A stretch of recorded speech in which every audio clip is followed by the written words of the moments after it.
Good day, world. Welcome back to a new episode of Diskogs Presents. As you can see, we're in a new locale today. I just thought it would be nice because it's such a beautiful, warm-ish day in Brooklyn. Um, I've been in the house for a few days and I thought it would be nice to get out and get some rays. Last time I went to the doctor, I did a blood test and was low in vitamin D. I've been taking pills for that. My levels are getting there, but I did think I could use the rays as well. Today we're talking about two contemporary albums. I will be reviewing Cameron Winter's heavy metal, and Christian will be discussing um, an album called Hunger for a Way Out by a group called Sweeping Promises. Sorry, my jaw has to acclimate. No problem. As you know, we're in 2025, but we've been trying to keep it current. We know you loyal viewers every week like to keep it current. So, without further ado, what would you like to start with? You started the last. I'll start this one. Sweeping Promises. Yeah, we've talked a lot about older music, as Jerry mentioned, and the one time we brought up stuff post 2020 with MJ Lenderman, you may recall I was a little lukewarm, and I do often have trouble connecting to what some of the youth have to say about the world today. It seems I find their attitudes simultaneously lackadaisical but also highly judgmental. That makes me feel uncomfortable a lot of the time.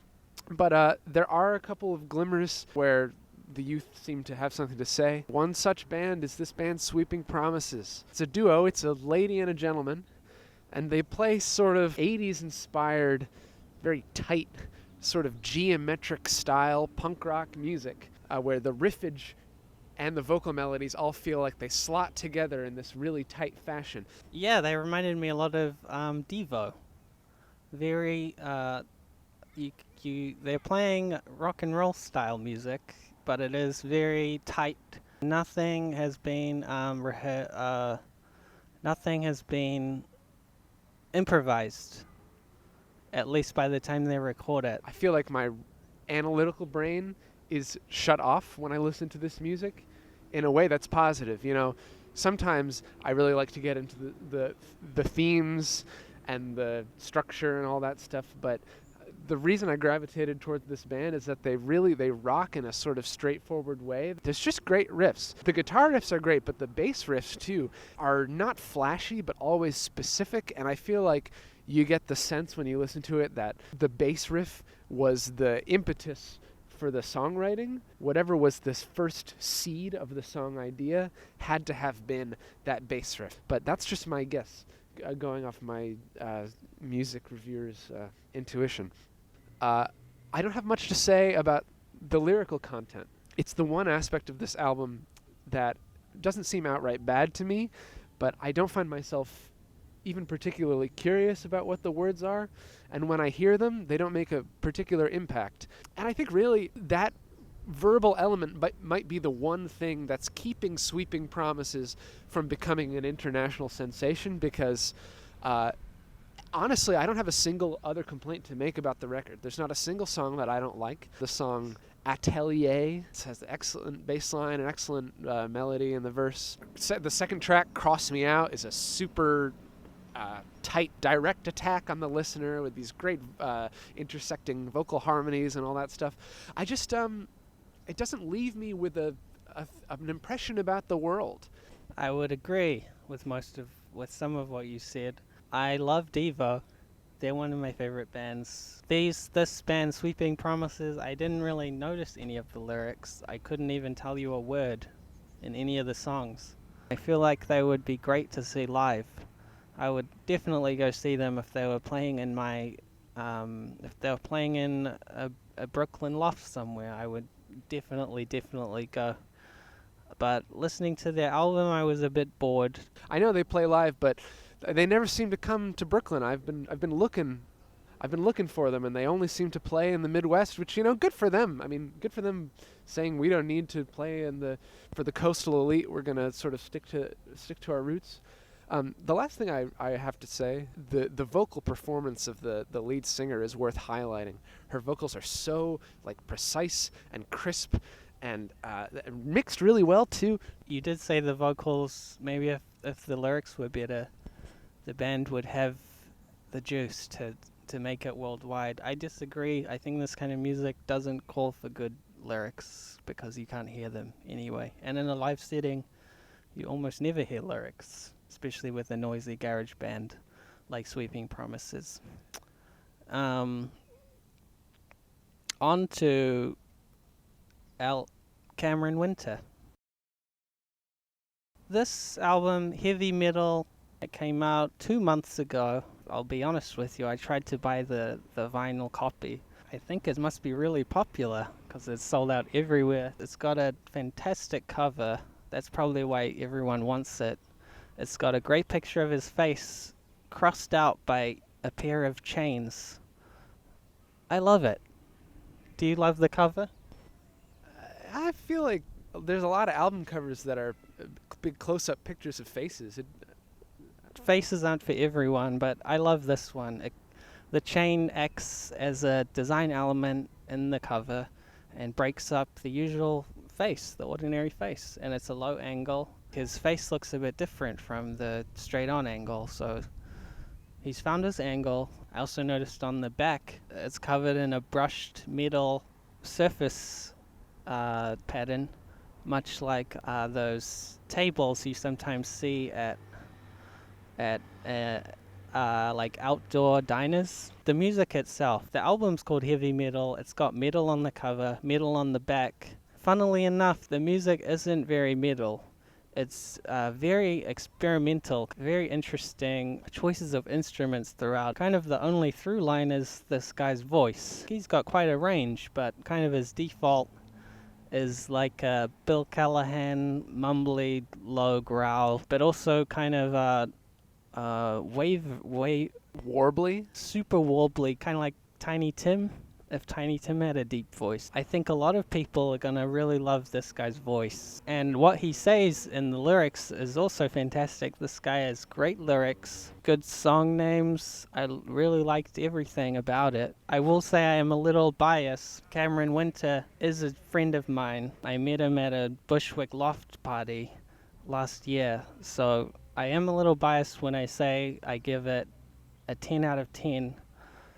But, even if I didn't know the guy, I would still maintain it's an excellent album, and I would recommend it to anyone who likes contemporary good Bandcamp music. This was an interesting album. This guy was not on my radar, and I really wasn't prepared for what the music was going to sound like. Obviously, yeah, the title drew me in one direction, and it turned out not to be true.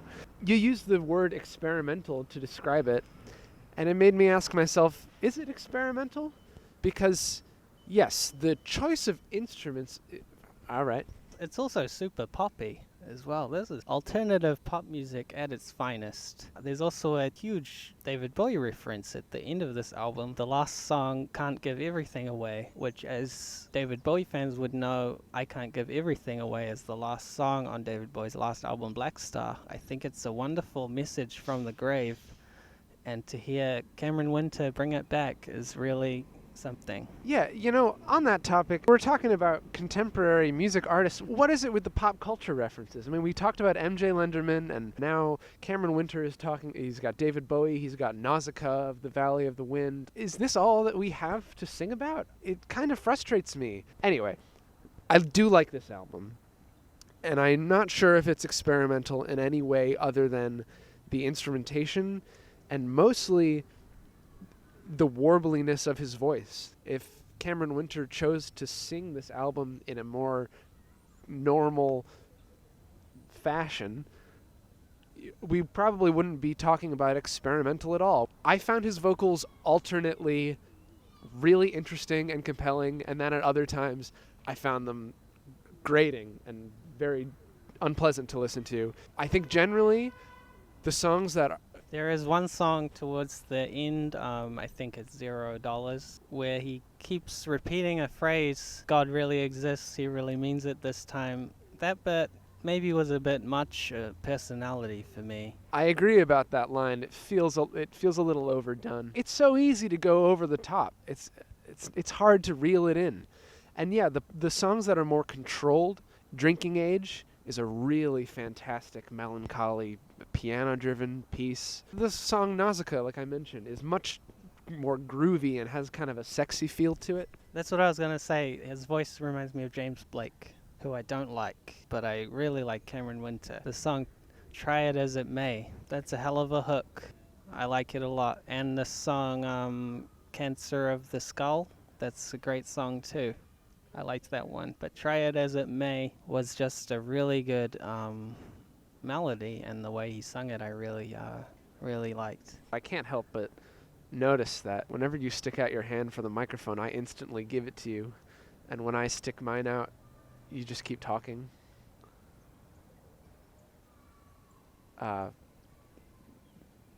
Anyway, the Cameron Winter. Sorry, I gotta refocus. Some police just passed us. I thought of what I was gonna say. Well, I wanted to talk about the songs, the ones that have hooks, and then the ones that are meandering. The meandering ones don't work. I would say the meandering songs are Cancer of the Skull, which was one of my lesser tracks. The song Nina plus Cops or whatever, that was the low point of the album. That's this point where the album becomes unlistenable. Another great song, Nina, the one with Nina in it. It was just too all over the place, and I like a melody. Well, I gave it a 10 out of 10. What would you rate it? Like a 7.1 or 2. It's adventurous. It's a good listen. It's got a lot of good parts, but it's a little alienating to me at times. And I should say he does have good lyrics. I don't know what they mean, but they're interesting just on a verbal level, and the way that he enunciates his words, rolling down the hill with a line of chickens behind it. The way he says chickens, he's using his teeth, he's using his tongue, he's using his lips. And as a singer, people are not using the parts of their basic physiology that is like the whole thing of what you're doing. And I read on his Bandcamp that he fronts another band. That's right, he does front another band called Geese. Geese are not as good as his solo music. I am willing to bet money on it that they will have a soft breakup within a year. And I would put $10 on it, but in reference to the great song $0, I will put $0 on it. But I'll make a verbal bet with you that they will have a soft breakup within 1 year. When you hear him say the refrain that he's a $0 man, does it make you think about the famous Scott Walker song, 20th Century Man? Because I feel like comparisons to Scott Walker are also pretty apt on this whole thing, particularly the warbly vocals and the kind of cavernous, expansive, beatless feel. I only know that one Scott Walker song, so I can't comment on that. But yeah, Cameron Winter, heavy metal, it just came out. If you can get your hands on a vinyl copy, you're really lucky. I just realized we didn't rate Sweeping Promises. What would you give that, Christian? 7.5. I'd give it a cool 6. I won't listen to it again, but if they come to Brooklyn, I will definitely pay upwards of $25 to see them. That's all for this week. Thank you.